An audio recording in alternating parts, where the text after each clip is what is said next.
Hi, everyone, and welcome again to another book review. Today, I want to talk to you about 12 Rules for Life, an Antidote to Chaos by one of my favorite scholars and intellects, Jordan Peterson. So, if you don't know who Jordan Peterson is, check him out on YouTube. He is a clinical psychologist and I think a scholar in psychology in general. He started posting his lectures that he does at the University of Toronto on the internet about 10 years ago, or somewhere there. And he very quickly started gaining a viewership and a fanship on the internet. So that's spanned across a couple of years, but I think he really started shooting to prominence in the last couple of years when the whole debate, at least in Canada, around free speech. I don't want to say free speech, but it was a debate around the transgender speech. So how do you address, or how do you talk to people who, let's say, were born female but went through a gender transitioning and now want to be addressed as male, or whatever the situation might be. Now, obviously, that topic that I think is very controversial in and of itself, because there are certain people who have very strong views around that. But Jordan Peterson kind of stepped in from the speech point of view, the free speech point of view, to say we cannot institute how people talk. We cannot force people to refer to individuals as this or as that, because that poses a very dangerous precedent going forward. Where do you draw the line? How do you now deal with future situations where people might want to be called or whatever, referred to as X and Y, and how do you why would you want to put that almost civil issue into a constitutional and into a political arena? So that was really where he was coming from, but obviously, again, with the topic like that, as I said, very controversial in and of itself. So he was branded as, this transphobic individual and so on and so forth, and probably still is in some corners of the Twitter sphere even today. So, but have a look at his content. I really love Jordan Peterson's views. I think he's an amazing thinker, and he really has this ability, according to me, to deal with very complex issues in a seemingly, at least, objective and very intellectual manner. So it's someone who, you'll learn a lot if you are very open-minded, and if kind of just enjoy thought-provoking conversations and thought-provoking individuals. So hate him or love him, this is Jordan Peterson. So I chose to read this book simply because, again, I'm very fascinated by how the man's mind works. And so yeah. But I have to say, I was a bit disappointed, in the sense that this book is very much linked or based to a lot of conversations he's been having on the internet for the last couple of years. So, as I said, I'm a big fan, so I've watched a lot of his material. So a lot of the concepts in the book I've come across in one way or another in the material that's available to the public. So I have to be honest and say, do I think this book was a better representation of those ideas? I'd have to say no. I think I enjoyed more his live content that I've seen before around some of these issues. And I think this book is just an aggregator of those ideas for me. And at times I thought it missed the mark, in terms of explaining certain ideas, and especially when we take into account what a book needs to be able to do, which is, one, explain an idea in a manner that is very crystally clear, and in a manner that is, I think, according to me, if it's a good book, in a manner that is multidimensional. So this book ran the risk of really over overcomplicating and over explaining things. I found myself in a lot of the time reading some of the chapters and going, Gojo, what is this chapter about? What am I reading about? What am I supposed to be getting out of this chapter? So that was obviously a very big negative, because I think you always want to begin a chapter, even though in the beginning you might not be knowing where the author is wanting to take you, but you must always have this feeling of it building up and the next point in some way, shape, or form taking you deeper on this journey that the chapter first started you at. And that wasn't the case in some of these chapters. I found it was different examples and not really ending in one centralized idea at times. So I could find that if you actually wanted to get to the point that you wanted to talk about, you could have done yourself justice by just reading the last 3 pages of a chapter, and you would have gotten good insight. But with that being said, I'm talking from that perspective, from the just from me analyzing the book. But it's not to say that even in those stories and all those other paragraphs, there aren't very thought-provoking material in it. And I think when I went back now and kind of looked at the notes that I made throughout the book, I found that I made so much notes and I got so much out of it, which I'll share with you in a minute. So what I've done is I kind of went back and tried my best to select one of the key, or some of the key themes from each rule, right? So you would have seen there's 12 rules for life. They are not really aggregated in order of importance. They're not really also meant to be in any way, shape, or form conclusive and yeah, conclusive and what's the word I'm looking for? Yeah, conclusive and all encompassing. It's just rules. It's just a couple of ideas that he feels would enhance an individual's life. That's really what the book is meant to be about. So, with that being said, let's get straight into some of the rules, right? So, rule number 1, stand up straight with your shoulders back, right? So what I took out of this, he made a lot of examples in the book around the animal kingdom, which I think was a good angle to take for a rule like this, because what are some of the postures, the dominance activities and dominance ways that they kind of either intimidate certain individuals in the tribe, or how do you as an onlooker, as we'll see, oh, that's the patriarch, that's the matriarch, what are some of the mannerisms that nature itself uses to show dominance and to create confidence in the self, right? So that's kind of what he went about talking about. And I guess this rule, the main takeaway here is, portray yourself in a manner that is dominant, in a manner that will serve your life, right? Like, there's a great TED talk around behavioral psychology and how the body influences the mind and the hormones that your mind or your body produces as well. So certain things like, when you win a race, why do we do this posture that's called pride? Why does the human being find it so natural to do this? So it speaks about, though, can you reverse engineer that? Can you do this and that then put you or prime you into a state of winning? Can that be done? And the answer is absolutely yes. So when you walk up straight with your shoulders back, or if you do that every day, it will always keep you in a space of high competition and real alphaism. You always will be ready to take on big challenges, and you won't shy away from that, compared to if you, let's say, keep walking around with your shoulders kind of in, making yourself small. Your actions as well will be completely congruent to that. You will tend to take less risks.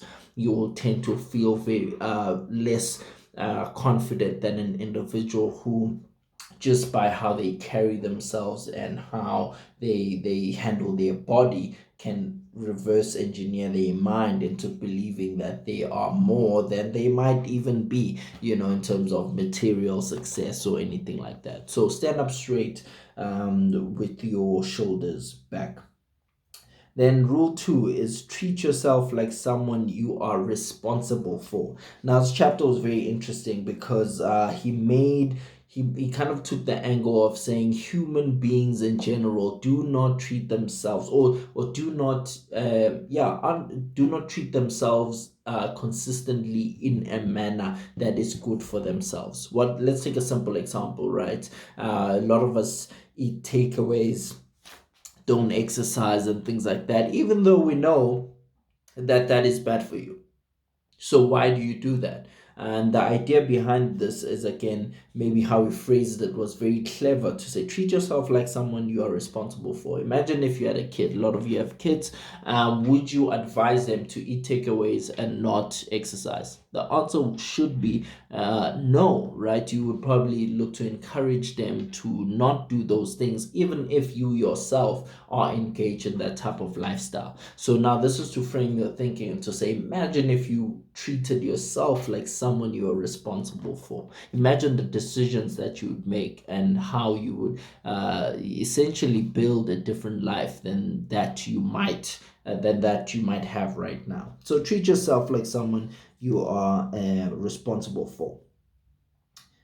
Rule number 3: make friends with people who want the best for you. That's pretty self evident. I really liked that rule because it's really all about a little bit being a little selfish at times and ensuring that the individuals that you've entrusted in your space are adding to it, right? A lot of people have a lot of friends, or have people in their close circle that really don't want the best for them, and it always shows over time, right? In my age group especially, you hear of a lot of people crying and kind of saying, such and such didn't isn't really happy for me since this and this happened, and it's almost like the typical story of success, right? Once you start becoming successful and doing dope things, certain individuals tend to now find flaws and problems in how you've changed and progressed. And the true primary reason for that is that this individual doesn't really want the best for you. You understand? When you have individuals who are good and want the best for you genuinely, they tend to be even prouder and happier for you when you start doing these great things. So it is for your advantage, and for you to ensure and take care in how you build and curate the individuals that live amongst you and that share your space.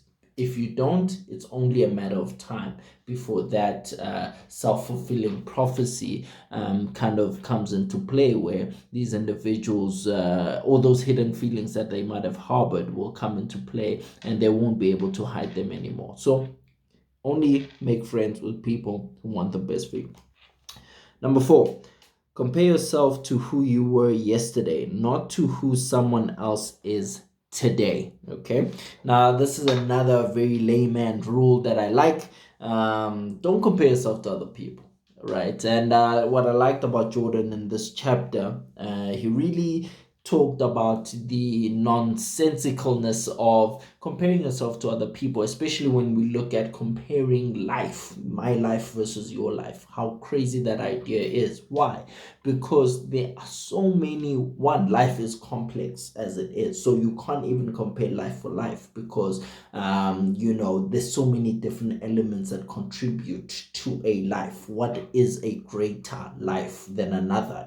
It's a crazy question, almost an unanswerable question. So don't do it on that basis alone. But number 2, even if that was possible to pit one life against another, here's the problem you still have: the number of variables that it takes to become you right? So, where you come from, how you were born, how your dad was, your mom was, which neighborhood it was, which year it was, which schools you went to, so and therefore what type of individuals were in all of that school, and what did they bring to the table, and what did you see and not see, and how did that affect you and not affect you. It's crazy. It's crazy to think that you can compare life for life. So why do it in the first place? And especially because, and I think it's because of those unanswerable questions and variables that inevitably individuals always find that comparison unpleasant to the heart, right? No one usually compares themselves to someone else and goes, oh my god, I'm doing so well. Usually you find things that or evidence that proves that you are not doing as well as the other person, right? So it's a really tricky and almost really self-sabotaging way to live your life, because you will inevitably fail at that comparison, right? So don't do it. Only compare yourself to who you were yesterday. And what I like about that as well, it brings back almost the conversation to a point of action, because it's all about, okay, what can I do today to be better tomorrow? It simplifies your life, and that's what you would want to. That's a cleverer way to curate your life than to in order to eliminate all the complexity of looking at a lot of things and compare yourself to a lot of people. Rather, just compare yourself to yourself, not only to yourself but to who you were yesterday. Did I improve? Did I not? And guess what? Even if you didn't improve, it's such an easy fix. Who was I yesterday? You still remember who you were yesterday or the week before. So it's an easier fix to make. Okay? Cool, cool. Rule number 5: don't let your children do anything that makes you dislike them. This was an interesting chapter, especially to the parents out there. I think he kind of took the path of saying, look, man, kids are just people, right? Kids are just people. And let's look at how important the role of being a parent is. Now, this is what, according to Jordan, is to say, when you're a parent, you are kind of the middleman between this creation that you've just brought into the world and everybody else, so the whole outside world. And it's incumbent onto you to ensure that this individual you are trying to introduce to this world is almost ready for it, is suit for it. Is suitable for it? How will the world judges your kids much harsher than you do, naturally, right? Because they didn't birth this being. They don't really have any kind of emotional attachment to it, so they just judge it upon what I see or what I hear or whatever. So therefore, the conversation here is to say, be kind to your kids by ensuring that when they jet off to the real world, they are not bullied, they are not they are not unready to face life's real challenges. So teach them that in from an early age, curate that. And a simple example he made is to say, for example, over coddling your kids, is that really helpful? Because, okay, sure, you are building their self-esteem up in the short term because you're not allowing them to cry or fail or whatever. But in the real world, as we know, failure is a plenty, right? So would you not be doing a better service to ensure that they can handle failure? Right? And it's not to say just make them fail on purpose, but it's to say, can I not create almost this cocoon of safe failure for you? Allow you to fail by small things like, playing outside, and maybe you have a little scratch on your foot, but you begin to learn that, oh, okay, life can be hard sometimes. I can fail. I can try this and it not work. And sometimes that means I'm hurt. So instead of now coddling and say, no, stay in the house and blah blah blah blah blah, just creating this ultra safe environment, what is the best way to move forward? And I tend to agree with him on that one. I think, my generation is obviously is sometimes called a snowflake generation, right? Because we are the generation that started coming out with our parents had access to self-help books and all these things, and self-help gurus, and how to raise your kids, and there's no such thing. But it's all these ideas that can lead to all this over heightened self-esteem when you're growing up. Get to the real world and everyone's like, no, you are not special, but or if you are, you have to prove it. And some people are not kind of used to that, and they sometimes crumble. So which is which? Number five. So let's move on to number six. Number six is set your house in perfect order before you criticize the world.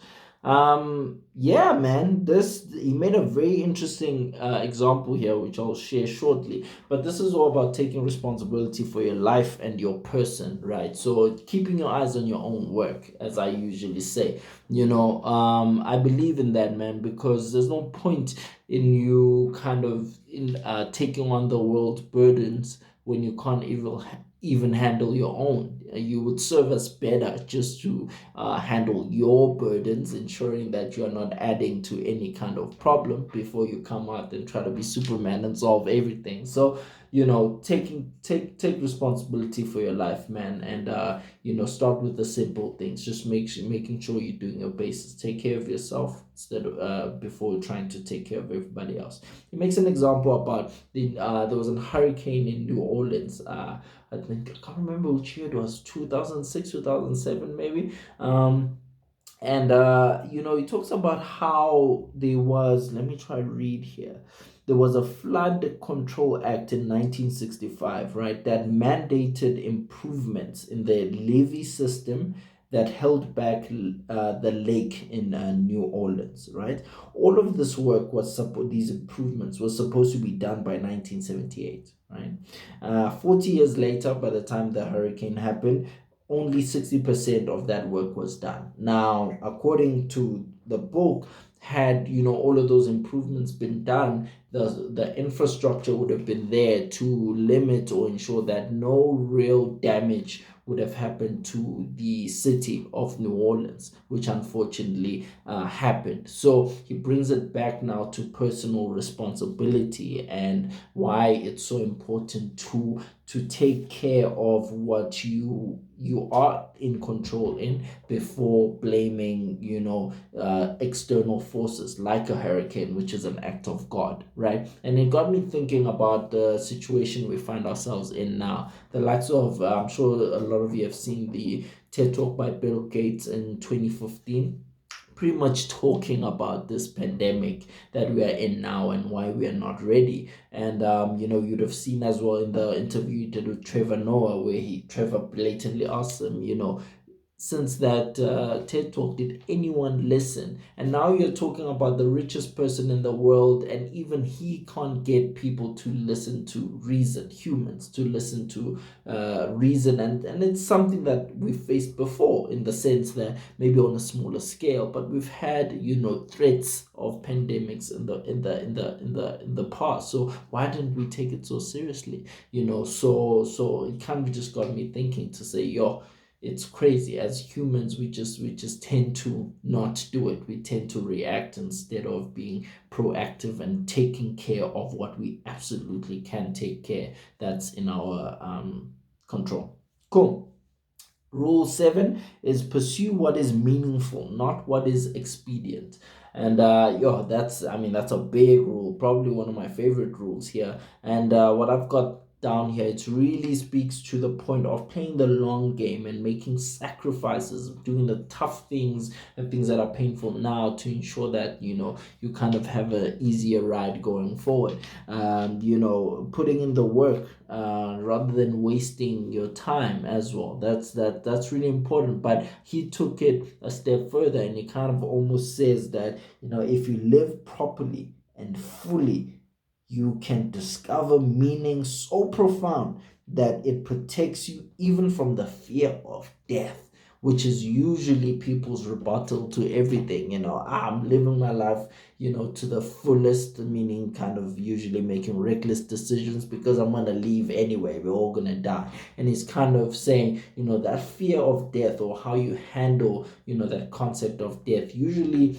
uh, talks to how you live your life. And some people don't find meaning in life because they say, what's the point? We're all gonna die. I'm gonna leave these cards here anyway, so I'm just gonna do whatever. But other people go, no, you're missing the point. That's not the point. The point is to find meaning in the being, in the process, meaning so strong that doesn't even matter whether I'm here or not. It's not about attaining anything anyway. It was always about the process.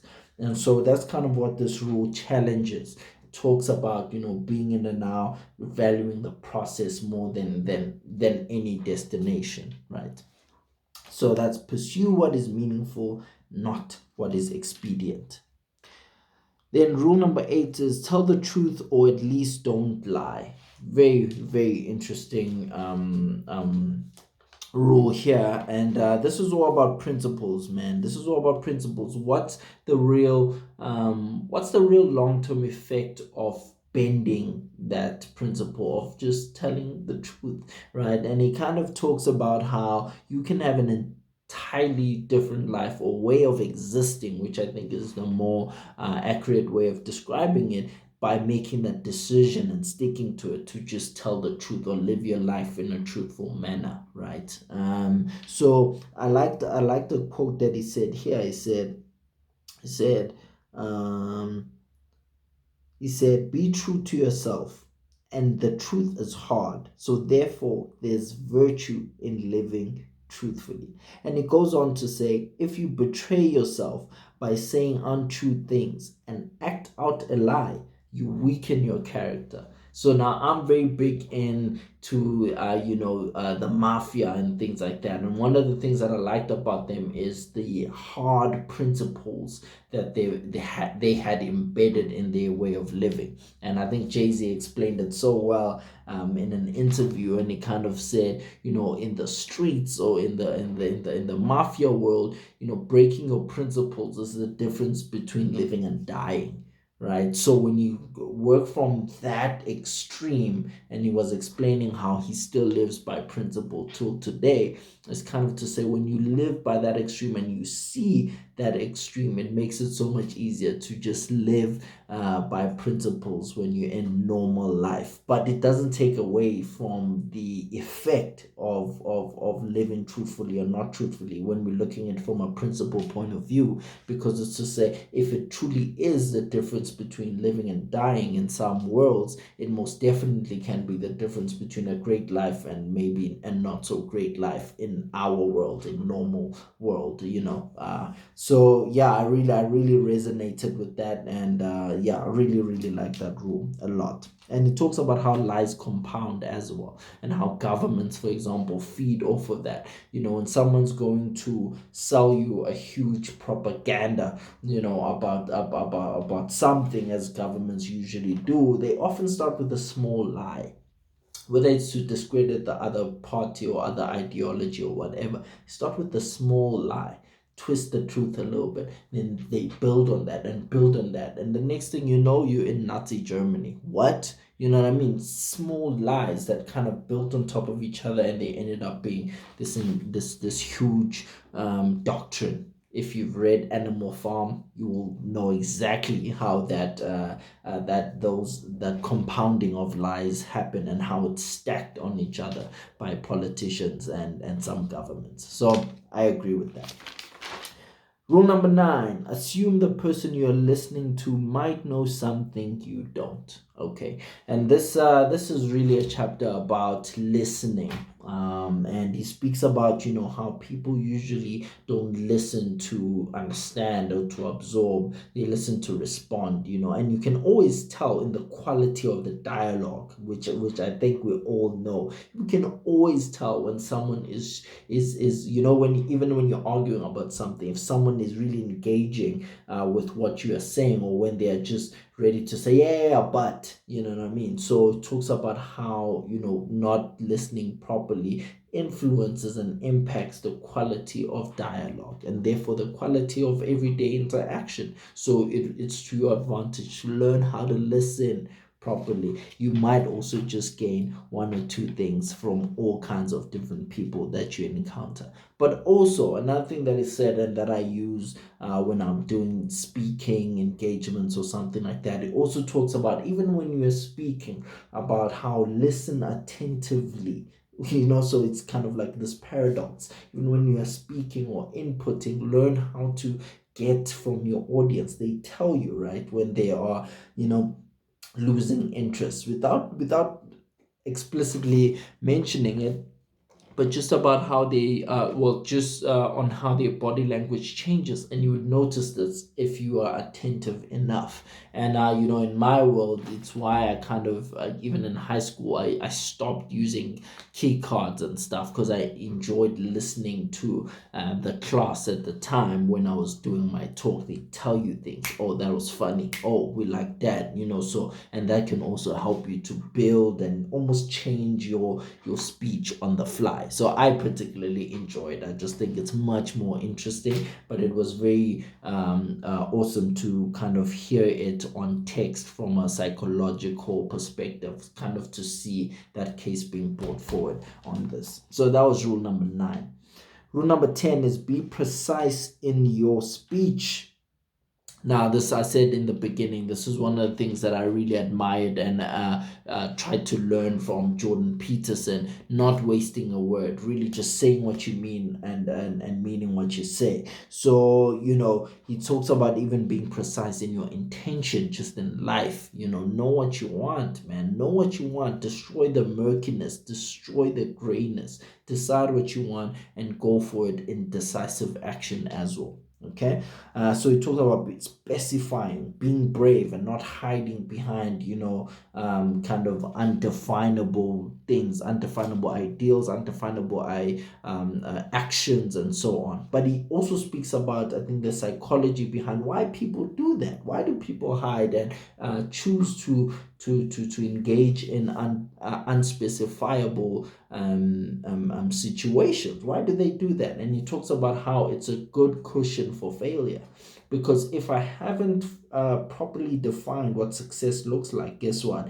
Failure as well is not really defined, right? If I don't say I'm gonna gain or lose 10 kilograms next month, that means if I choose to go with a more murkier goal to say I'm going to lose weight next month, it means 1 kilogram is success as well, But when you also, it's 2 kilograms or 3 or 4 or 0.5, all of those are equal success, really, because you didn't define a number to it, you didn't attribute a number to it. And therefore, as well, if you gain or don't lose your weight according to the rate that you should have, that would constitute failure, and you need to deal with that. And that's what people don't want to do. They don't want to look into the mirror and say, I failed. What can I do better, or what can I do different? Which is also speaks to the precision. If you live like that, you are able to bounce back. Even in your failure, you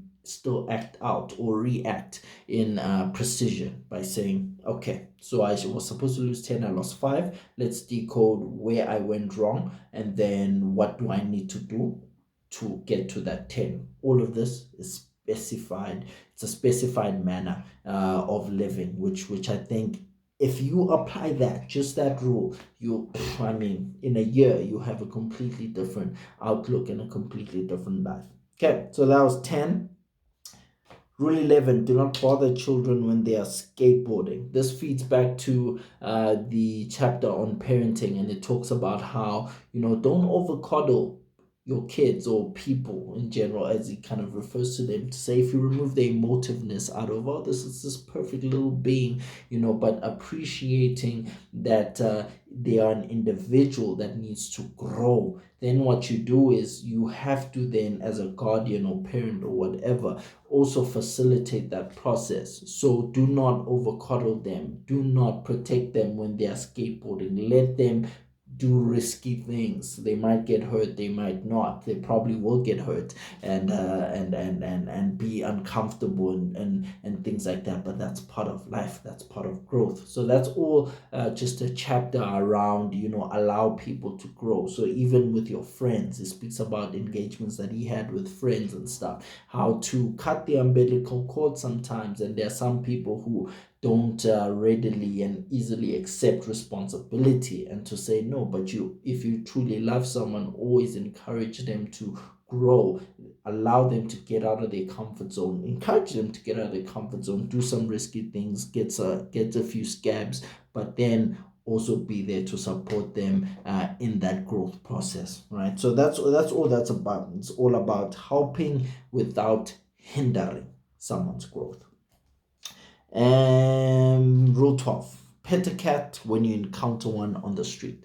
I think that's a fitting way to end off the book. And it's just all about, kind of taking that little break that life might give you when you encounter being like a cat, and just pat it on the back and or pet it or whatever. And I think the nice thing about this, and it was clever by using cats and not dogs, because dogs were always kind of obliged. You don't really need to do much for a dog for a dog to allow you to show love to it. But I think he was trying to show how rare these breaks can be as well, because for a cat, if you know how cats operate, it's not guaranteed. You see a cat, it might not even acknowledge your existence. So he talks about cats because it's to say, when you get that rare opportunity to even pet the cat, make sure you take it. So stop what you're doing. When you encounter it across the street, pet the cat and just take that little 2-minute break that life is giving you and be in the moment.